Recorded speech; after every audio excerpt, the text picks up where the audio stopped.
Girlfriends, it's that time. It is that time for another interview. This is Girlfriends Guide to Homeschooling with Angela Jordan Perry, and I am turned up for today's interview. So excited. So listen, thank you for tuning in. If you are joining us for the first time, put a 1 in the comments. If you are like, this is what you do and you just watch these shows over and over and getting all the encouragement, put a 2 in the comments. Let me get some interaction from you. So 1, if this is your first time viewing Girlfriend's Guide to Homeschooling with Angela Jordan Perry, put a 1. And if you're a replay, or seen this before, put a 2 in the comment section. All right. So let me let you know about this platform.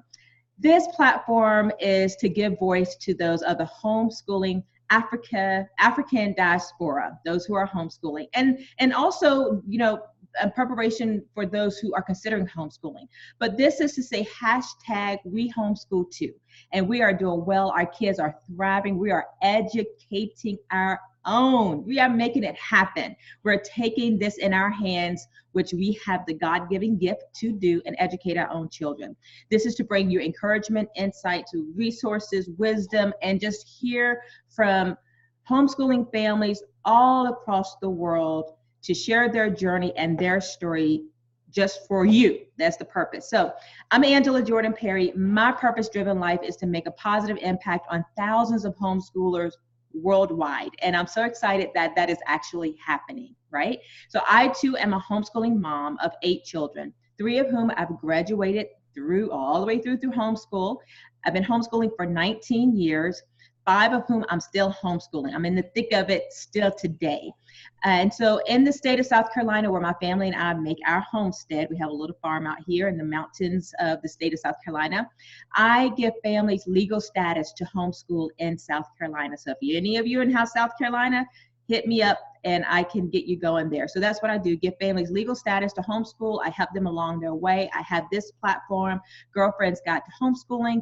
The sister partner to this is a podcast, which is Girlfriends Chat with Angela Jordan Perry. I'm on all of your podcast stations, so look it up and get some encouragement there. And then I also have Educating Our Own. On Facebook, you can find us there. That is a growing platform. So you see more and more coming from Educating Our Own. I think on Facebook is Educating Our Own Now. So stay tuned for that. More information coming there. Then I have the Homeschool Upstart. It's a hashtag 20-day homeschool upstart, where you get 20 days of homeschooling video coaching, okay? So go to the website for that. All of that information will be in the show notes so you can get connected to this movement. I'm gonna call it a movement because that's exactly what it is. More and more of the African diaspora community is rising up and homeschooling our own children. We have the ability to do it, and NaConda, the guest here, she's gonna tell you about her story, her journey, and how you can do it too. So that's a little bit about me. But I'm going to introduce you to our interviewee today, the guest. Say hi to NaConda. Hey, y'all. This is NaConda Frank. So girlfriends, let me let you know. So first I have to ask the question, NaConda, are you ready to make it happen? Yes, I'm ready to make it happen. All right, well, let's go. Let me tell you about NaConda. NaConda N. Frank has educated her children at home for about 8 years. While homeschooling, she was led on a journey of finding herself, which helped her begin the long task of conquering depression and anxiety. Along her journey of self-healing, NaConda found entrepreneurship, couldn't get that out, entrepreneurship as an outlet to let her light shine in a seemingly dark world. She is the owner of Super Mom Helps. Look her up on Instagram, on Facebook, but it's a homeschool and parent counseling, homeschool and parent consulting business that helps you find sanity in the chaos of everyday life. Her business provides coaching services, motivational tips and resources, and inspirational literature and speaking. NaConda is the author of Confessions of a Depressed Homeschool Mom in 2019, was released, and is now an Amazon best-selling author of African American Homeschooling Mompreneurs, also released in 2019, an anthology written with 11 other women. Although NaConda works part-time outside of her home, along with educating her 5 children at home and expanding her business, she claims to be the unofficial super mom because she makes her chaos look good. You can visit her website. I have that information in the show notes for you. Find her on Twitter, Facebook, Instagram for more information and just to hear more from NaConda. So NaConda, welcome to the show, and tell us a little bit more about yourself, if there's more to share, and how did you actually get started in your homeschooling journey? Well, you brought up everything about me in a nutshell. So I'll jump to how I got started homeschooling. I actually never really wanted my children to participate in public schooling. So it really started when our oldest child was ready for preschool. We were in the military at that time. Well, my husband was in the military, and we did not know that for that area that we lived in Virginia, the preschools filled up very quickly. So she was actually put on a waiting list, but I didn't want to just not, do anything with her. So I actually started teaching her. So she was able to go into kindergarten reading already. And our second child was about maybe 1 or 2. And so they were both kind of learning together at the same time. So that's where it all started. In between time, they went to public school for a few years. And we, ever since then, about 6 or 7 years ago, we started back full-time homeschooling again. Okay. So you started back, and so now you're homeschooling you have 5 children. You're homeschooling all of them? Are they all the age of schooling? Yes. Where I work at currently, I work at a half-day preschool. So our youngest child, he's actually attending the preschool here. So he is every day attending preschool, but last year, all of them were at home. So, but yeah, all of them are school age. Our youngest, he will be 4 next week, but everybody else is school age. We have this year, second grade, second grade, 6th grade, 8th grade, and 10th grade. And then the youngest is preschool. You have a 10th grader? Yes, I have a 10th grader. She's 15. Wow. Okay. I'm surprised because I thought all of yours were little. You look so No. young. Thank you. That's amazing. I appreciate that. Yeah. Yeah, way to go. So as you mentioned, all 5 of them, you're homeschooling age and you're working. Share just how is that coming? Your husband's working. How is that what does your day look like when you're homeschooling and you're working and you have these various grade levels? Yeah. So last year, well, I'll take it a couple of years back. I started my own business, like a design business, a few years ago. So that was my first entrepreneurial business.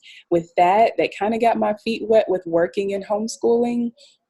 It was very much flexible because, of course, I was at home and, we would homeschool and have our normal morning routine and our day-to-day routine. So that worked out pretty swell because, it was very flexible. Now, last year was my very first year since we've been homeschooling, with me working outside of the home. So that dynamic definitely changed. The way we did that was block scheduling, where because I was only working Monday, Wednesday, Fridays, the children did light work assignments on those days. And I only gave them work that I knew that they could complete mostly on their own. And then when I came home, we would, check over things and maybe do a little bit of teaching. We did group subjects like history. We did that together, and Bible study and things like that together once I got home.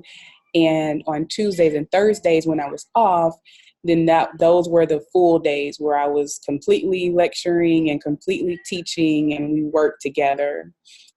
So that was our schedule last year. This year, I'm teaching Monday through Friday. So it's definitely very much more of a change than last year.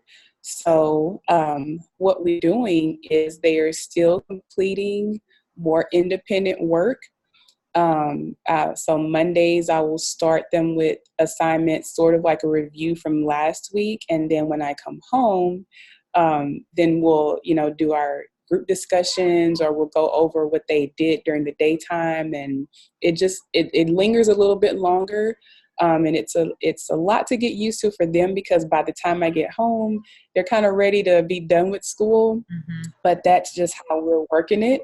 Yeah. And if it's on the weekend, if we're not doing anything on the weekend, I'll extend it, maybe. And it's not much, it's not like hours and hours. It may be like yesterday after dinner time. I knew that my children were reading a book and we were supposed to be doing a book report, but I didn't want them to be doing paper assignments all the time. So I pulled my son aside, my 7-year-old, and I was just talking to him about the book. He didn't even realize that we were doing a book report. And so I mentioned it to him and he said, "What? We did a book report just now?" I'm like, "Yeah, that we can do that, and it's just very, very flexible. Whenever I have a moment to, pull them aside or do whatever we need to do, that's what we're doing. And it's working so far.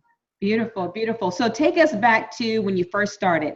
What was it like when you first started your homeschooling journey? Oh my goodness. Bring us up to there, because right now, maybe some people are listening like, oh, she's got this all together. She's homeschooling these, and she's working outside the home, and she got this awesome, amazing schedule. She's doing this and doing that, blah, blah, blah. But yeah, take us back to when you first began, and how was that? Okay, so the very first year, like our first official year of homeschooling, oh my goodness, I stressed myself out. Honestly, I stressed myself out because I didn't know what I was doing. So at the time, we only had 4 children. So everybody was at home, and after we started, so many people were like, "Well, why didn't you just do one at a time and pull out one at a time?" Like I didn't know any better. So first, everybody was home, and I just assumed that it would be easy to mimic public school settings. So that's what I did. So we were on a tight schedule. Like it was wake up at a certain time. You have so many minutes to do your morning routine. You have so many minutes to, eat. And it was like back to back to back to back to back. I had boxes, like storage containers with centers, because they were younger elementary. I don't remember how old the oldest was. She may have been 3rd or 4th grade, maybe. So they were accustomed to the elementary classroom where they would change centers and go to different learning stations. Yeah. So I had like small storage containers with science and math center stuff in there. I had a writing and reading center. And we would just rotate around, and we had a computer and a laptop. So I think we did easy peasy all in one homeschool that year for a little while. And we just rotated around all day. I would teach one, and then we go to a center and teach another. And it was always doing something, even dinner time, like everything was, because we have to do this in a certain amount of time. And I drove myself down a deep, deep, dark hole because I was so absorbed and consumed in schedule. We got to get this done, got to get this done. And so my husband was very worried about me because I was always researching, always homeschool, always, what do they have to do? They have to do this. And it was so stressful, but I didn't know what I was doing. That's what I thought. I have training as a teacher, so I assumed, that's what it was supposed to be like. So needless to say that next year we did not do that. And the kids, they like the scheduling, they like the routine of it all. But I learned from that year that a schedule is way more strenuous than a routine. So we switched from a schedule to a routine, and that worked better for us that second year. Good deal. Let me put this on mute. I hate to do this, just a second.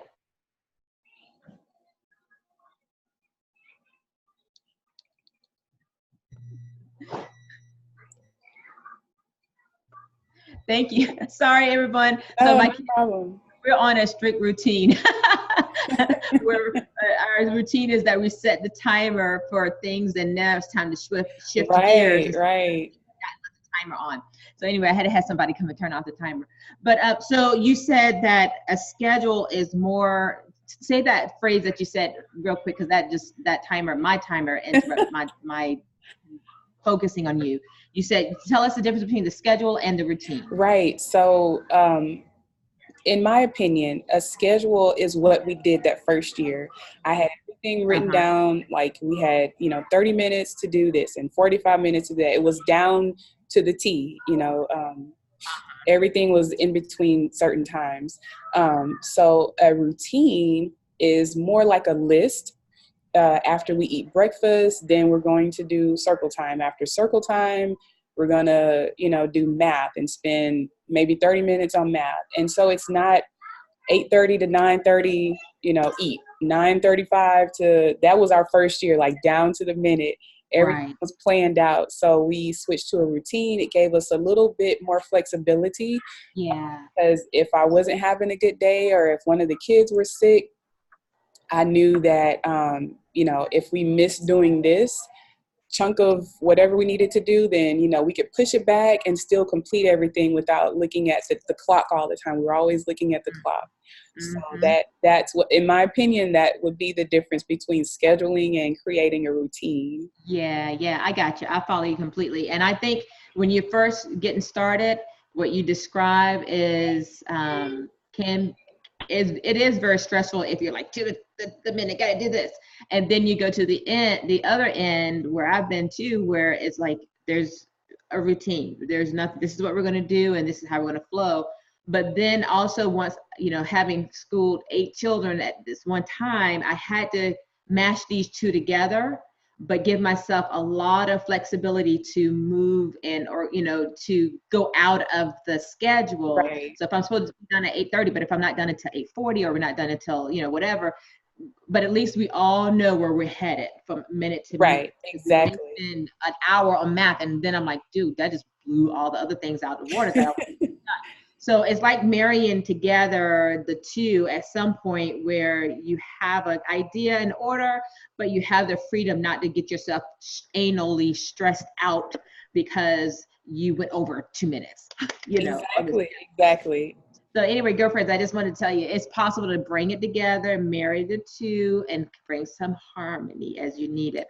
So NaConda, that's very good insight. Take us to your worst day of homeschooling.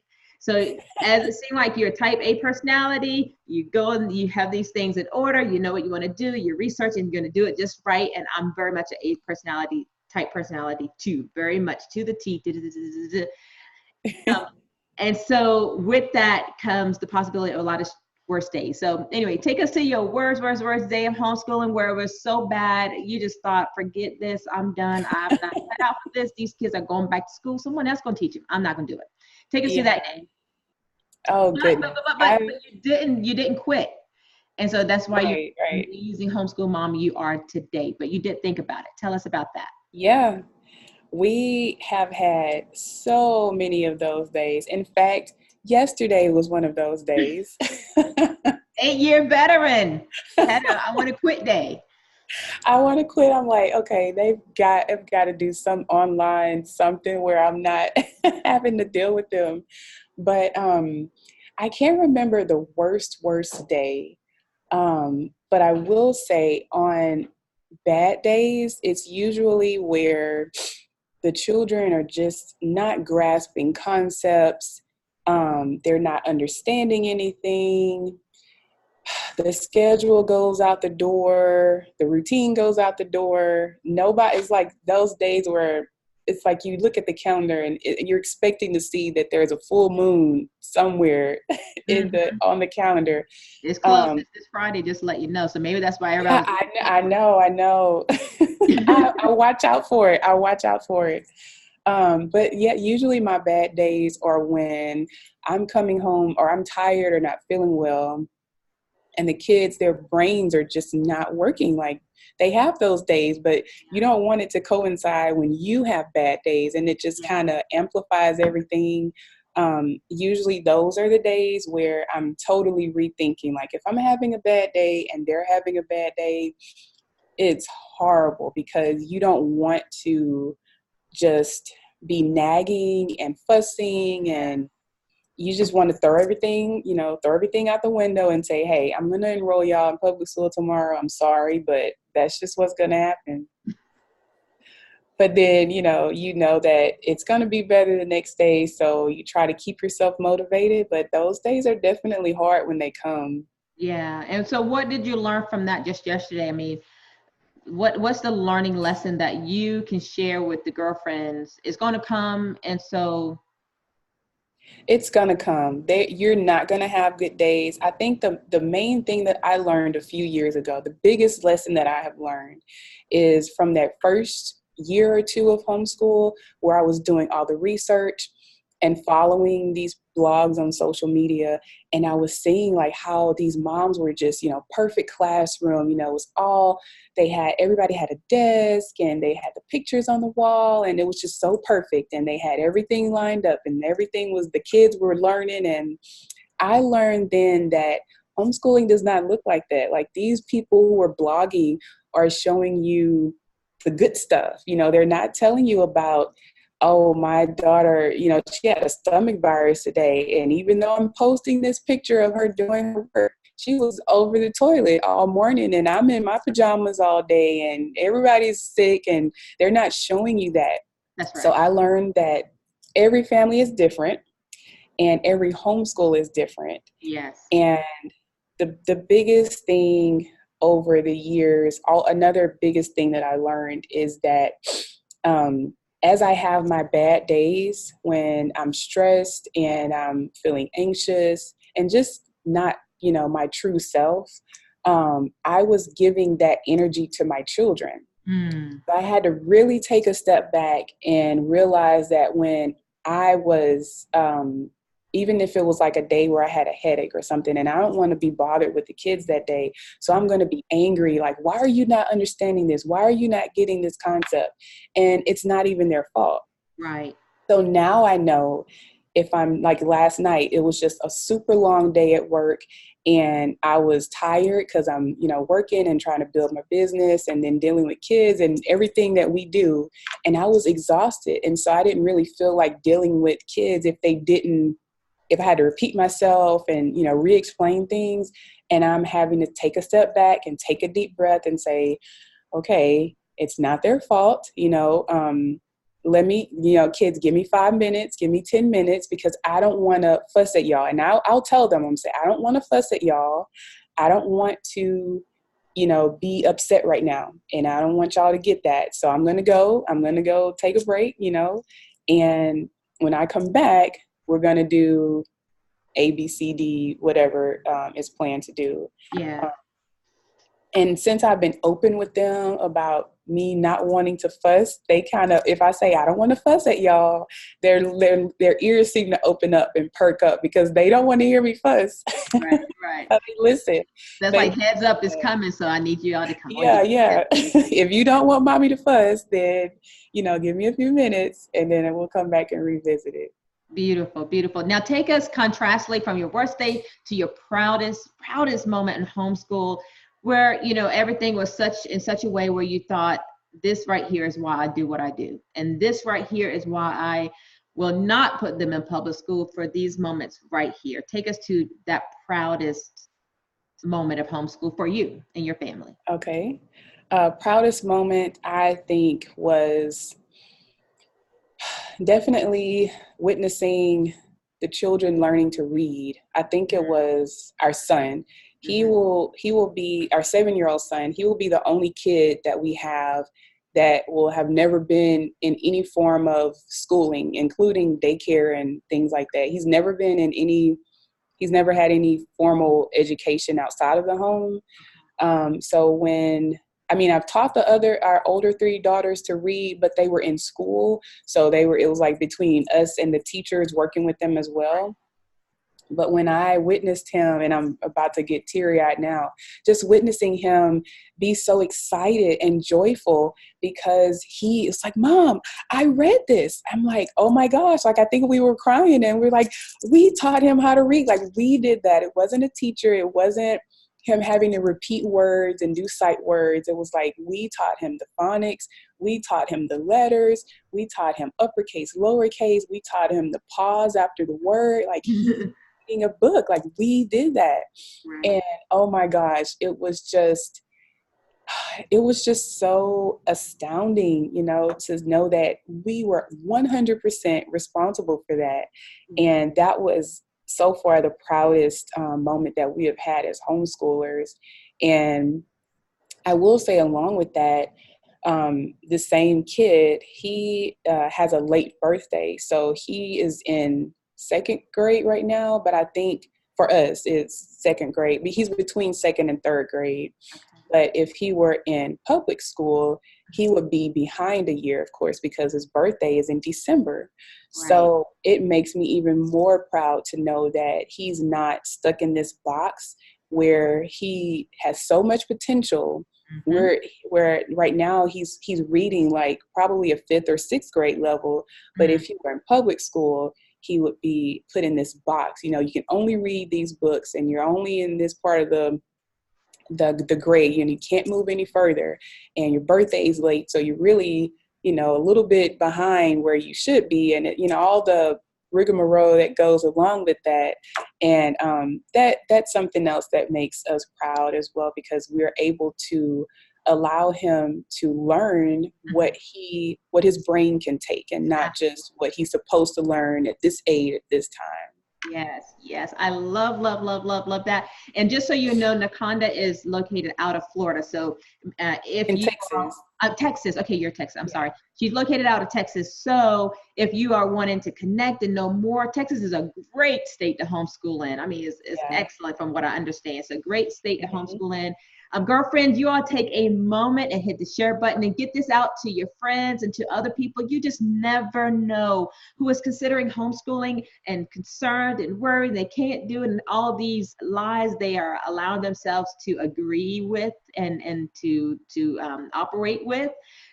Let them hear some other insights and some truths that will help them make a well thought out decision that they can homeschool, educate their own children. Okay, so please hit the share button and get it out. I appreciate it so much. We're going to shift over to the next part of our show, where this part, NaConda, are quick questions just to pick your brain and give us some thoughts and insights about your homeschooling journey so far and how your homeschool works. Again, I love doing this part. It's always the same question. Why? Because they're always the same questions that people have and they want to know. So every answer is going to be different from all the interviewees. So, all right, NaConda, here you go. So what is your favorite quote that helps you through this homeschooling journey?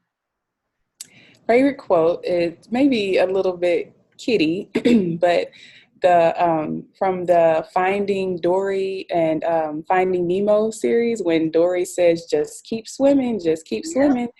I repeat that so many times because I know if I stop, I'm not going to get anywhere. If I give up, I'm not going to get anywhere, and the kids aren't either. So just keep swimming. Just keep swimming. Absolutely. So do you plan to homeschool all of your children all the way through to the end, whatever that end is for them? Do you plan to continue all the way through? Yes, I do. I do plan to continue all the way through. Okay. And what is something unique that you do in your homeschooling that is unique to the Frank family that maybe other homeschoolers don't do? I would say adapting to my husband's shift work schedule. He works days, so many days in a row, and then he works nights so many days in a row, and sometimes he works overtime. So even with the routine that we have for school, when he's off, we just kind of say, hey, Dad's home during the week. He may want to go get a bite to eat for lunch, or we may go just randomly, go visit somewhere. So randomness, that's what we do in our family. And it's not, like I said, it's not on schedule or routine, but, we want to include Dad when he's home. So we do that. Beautiful. What are some resources or curriculum that you have in your homeschool library that you just think every homeschooling family should have, specifically those of the African diaspora community? What do you have to share? Well, a few years ago, I love to frequent garage sales and the library book sales. So a few years ago, I found this huge African history encyclopedia. It's probably as tall as my hand. Like, it's very, very big.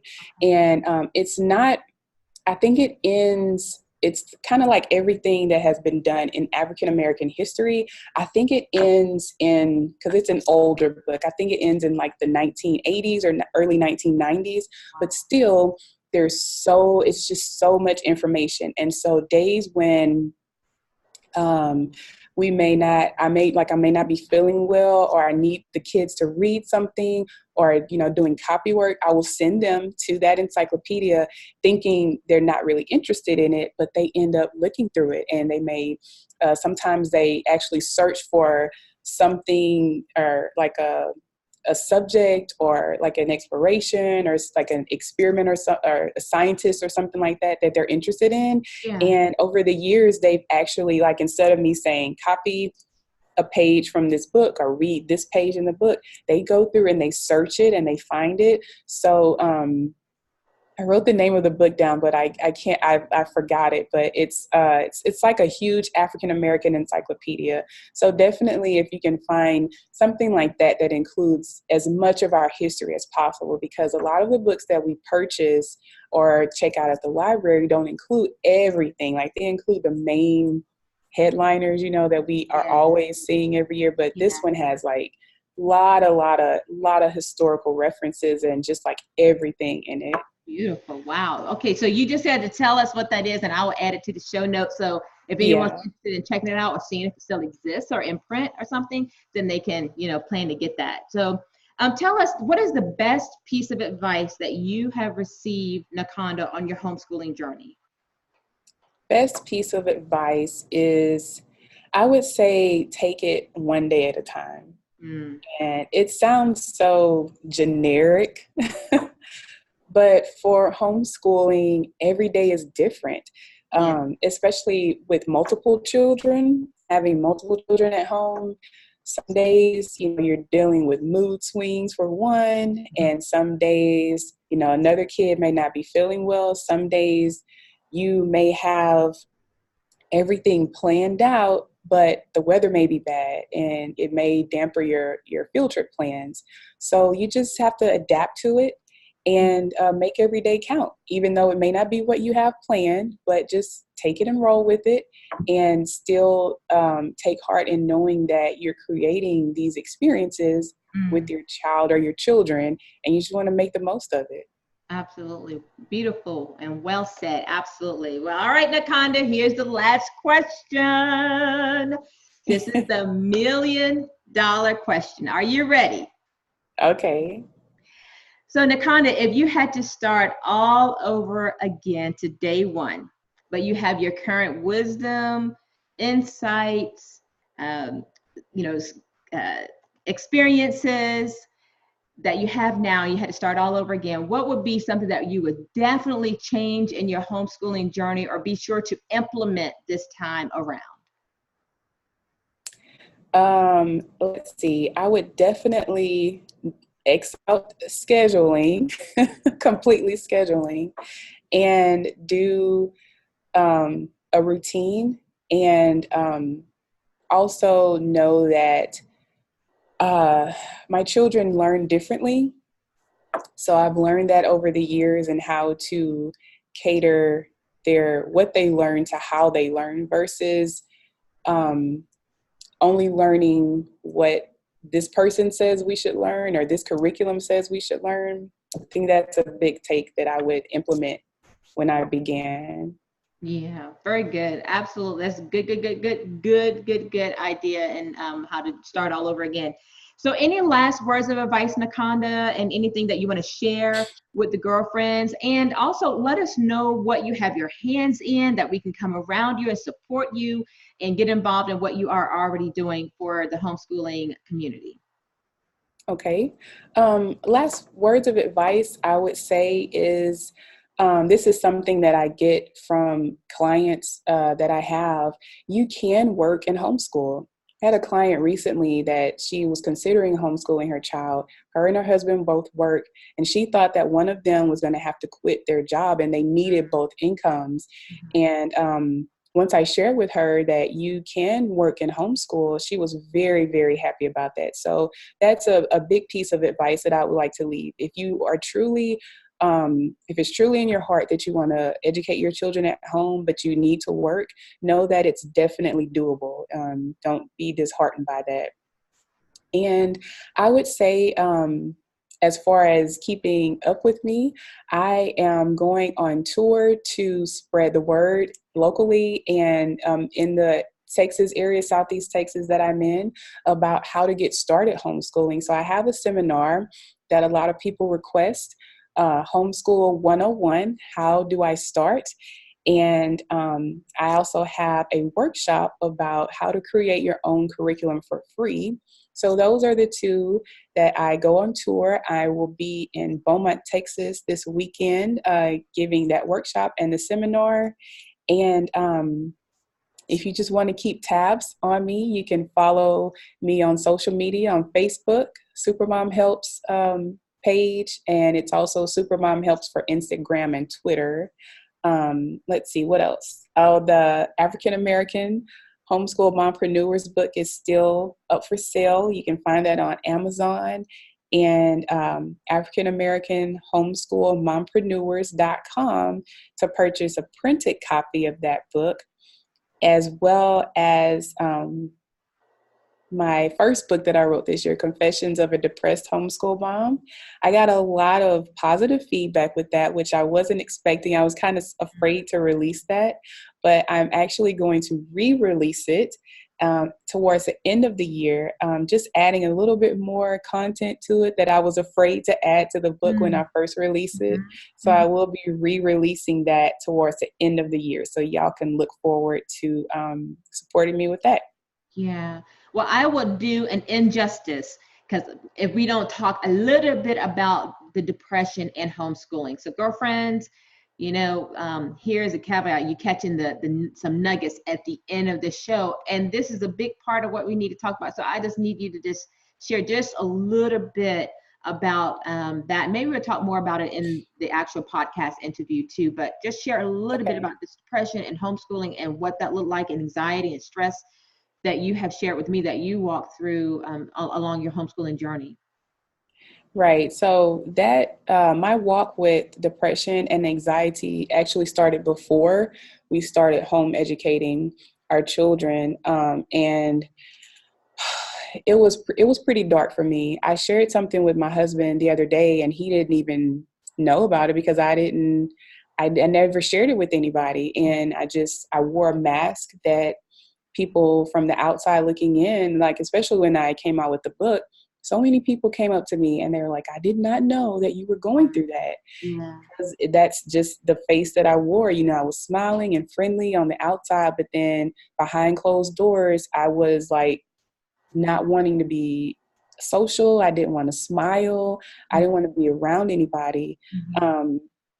So it was hard going into home education with that mindset.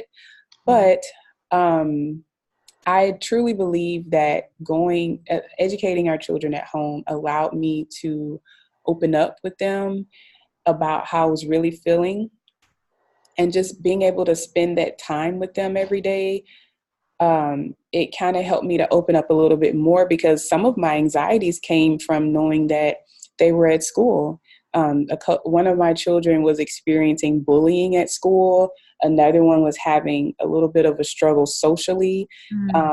So, some of my anxieties came from them being in public school. So when they were home, I knew that they were learning what they needed to learn. I knew that they wouldn't be they wouldn't have test anxieties, because I was worried about that too with them, and knowing that they were being heard at school, they were not being heard. So a lot of those anxieties that came from them being in public school went away, which helped with my own anxieties. And so it was very healing having them educated at home. And now looking back, I can't believe the hole that I was in, but it's really, really been healing having the children at home, and just, being in the comfort of my home, knowing that they were okay and I'm okay, and they're making me laugh and they're making me proud. And I think that's what has really been healing me for the past few years. Wow, that is beautiful. Okay, well, you want to know more, you're going to have to get her book. So all of that's going to be in the show notes. And, that's important, because I'm going to tell you, maybe I'm at 130 interviews now that I've done, and I've had so many moms. We are all in so many flavors and so many backgrounds and so many different varied experiences and life journeys, and we're all battling different things. We all have our different things that we're battling. And so what I appreciate about even NaConda and all the other moms and dads who have shared, they've shared some truth about where they are. I mean, so much I can say about that, and I hope that you are encouraged as you see, hey, I deal with this, or hey, I deal with this mental illness, or hey, I deal with anxiety, or hey, I deal with comparison issues or disorganization or whatever, marital issues, money issues, whatever the case is. We're all walking in some kind of journey, and but we can still home educate our children if that is our desire. We can make it happen. And so if nothing else, I want you all to walk away with each of these interviews seeing something you can see that's imperfect, because we always look and say, oh wow, they're so perfect, but let's look at the imperfect also and say, look, they're imperfect, but she's getting it done, and I can respect and give a lot of honor and say I want to be like that in her imperfections. I hope that makes sense. Does that make sense, NaConda? Yes, that makes perfect sense. Yes. So in our imperfectness, you all can still say, I can identify with them and I can make this happen. So NaConda, thank you so much for sharing. Girlfriends, listen, let me let you know this, as always, you are the average sum of the 5 people you hang out with. And this hour, you have been hanging out with NaConda Frank out of Texas. So listen, keep up the momentum and keep connected with those who will be positive influences into your life, into your homeschooling journey. And then also you be that positive resource that others can draw from. If you're looking for coaching, contact NaConda. She is a homeschool, mom who can coach you along your journey and give you some insights. Listen, there is no reason why you can't do it. There's too many resources why you can't do it, and do so successfully of educating your own children. So NaConda, thank you so much for taking up your time and of your energy and knowledge, wealth bank, and sharing with the girlfriends here on Girlfriend's Guide to Homeschooling. I am grateful to you and appreciate you for doing this, for taking up your time to share. So thank you so much. I appreciate it. I'm so glad to have met you. I'm very honored. Thank you so much. So girlfriends, all right, so go out there and get connected and share. And again, if you want to know more, look at all the resources NaConda have, contact me. I'll be happy to give you the X, Y, and Z's as well of how to get started. Every state is different, but hey, all I'm going to tell you is like, girl, just do it. That's all I'm going to say, just do it. Just get started somewhere. All right, so let's do it. Yeah. Huh? What do you say? I say yes. Just do it, and then keep swimming. Just like NaConda said, just keep on swimming. All right. Well, girlfriends, thank you for joining in. Share this out to everyone. Until next time, just remember that to teach a child is to touch a life. As we homeschool, we not only touch a life, we shape the future through our efforts of homeschooling. So keep making a positive impact day after day and year after year. And like NaConda said, if you have to throw out the schedule and get a routine, do what you got to do. If you need to be random on some days, do what you got to do. And the beauty of it is that you get to shape and mold the homeschooling that you want for your children and that they need and capable of. You get to do it. And that's a beautiful, beautiful thing and an awesome responsibility that we have as home educators. So until next time, take care. I'm Angela Jordan Perry. Go check out the other resources, get connected, stay connected, and home educate your own children. Peace, everybody. Thanks, NaConda. Bye. Thank you, Angela.